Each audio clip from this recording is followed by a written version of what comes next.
Hey there!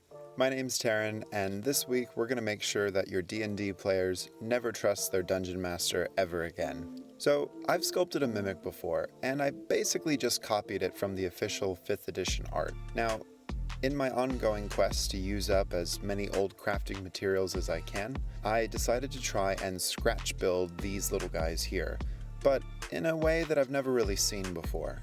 As per usual, this adventure begins by getting the idea from my head onto some paper with a compact cleric, just for scale. In the past, for some low-budget crafting, I tried using this low-quality packaging polystyrene to make bricks for this giant wizard dice tower thing, but back then, when I wasn't really sure what I was doing, I actually never tried to give it any texture. So, as it turns out, this stuff doesn't take the usual balled up tinfoil technique. And so I went into my scrap box and grabbed out some thin EVA foam. Now on its own, it takes texture pretty well, but to get it really rough, I heated it up with my heat gun. That was hard to say. And then I went to town on it with the ball of foil.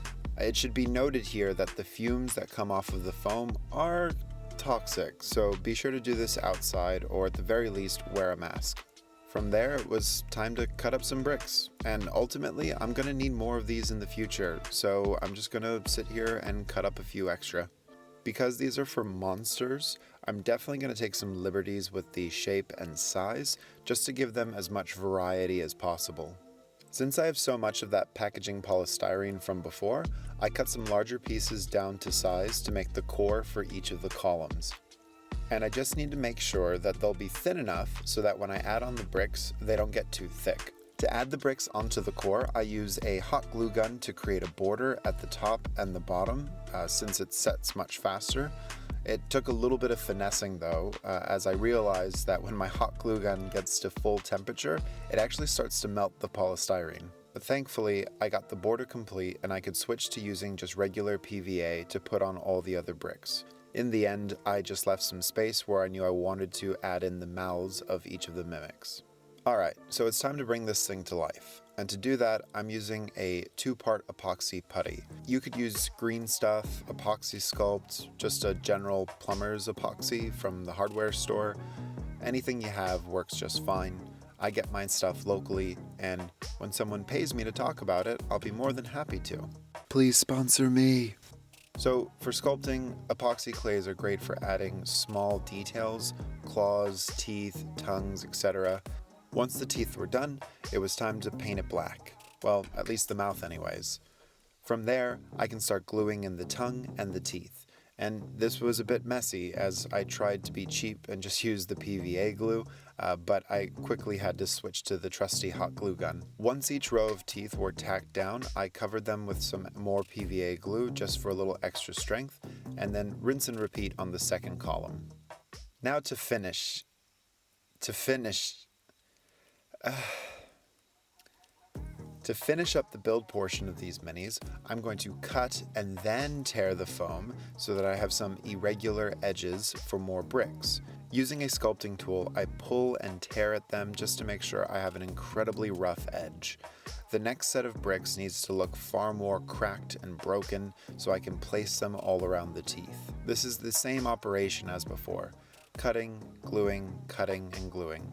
Now, with my hobby knife, I hack away at the corners to break down these columns even more. This specifically helps hide the smooth surfaces from the first round of bricks with clean cut lines, and create some more pockets for paint later on. A few more bricks to cap the top and the bottom, and the build portion for this project is done. To protect the foam and start the weathering process, I use my homemade black wash, which has PVA glue in it. Then, for the teeth, I mix an antique white with a medium yellow to make these pearlies seem a little bit grosser. I went out and actually bought myself a new brush just for this because, well, as some of you already know, I'm a novice painter at best. And as I paint the teeth, I go back through making touch-ups as needed. But in the end, I'll probably do a second pass. Now moving on to the stones, again I use my favorite antique white, this time with some burnt umber. And I mix in a few different shades of brown to add some variety to the stonework. I was really tempted to just leave the EVA foam as it is with the black wash because they actually already look pretty good on their own. But that's not the point.